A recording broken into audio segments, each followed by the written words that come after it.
Quarter. We'll call up the selection of Afterburner, and the Blue Angel Diamond will be rolling, accelerating to 150 miles per hour. He will pull back on the stick, flying the formation into the air. Immediately after liftoff, Lieutenant Swinger will call up the landing gear and flaps to come up. As they commence at Diamond Half Squirrel Cage on takeoff. Yeah, exactly. Calm, Deputy to Windsor, calm. We own the airfield and airspace you are. Clear for takeoff. Have a good one. Thanks, Bo. Clear for takeoff. Solos, ready to go, boss. Boss, we're clear for takeoff. Windsor, calm. Check your puncher brakes off. Check your trim set. Check your nose wheel steering on maneuver. Diamond half squirrel cage. Left turnout. Diamond half on now. Let's fire it up and find it. Let's run them up.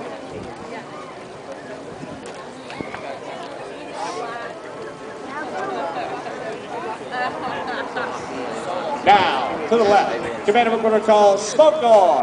Off brakes down. Burners ready now, and the Blue Angel Diamond is rolling. As they pass before you, you will notice the smoke is not visible while the engines are in afterburner.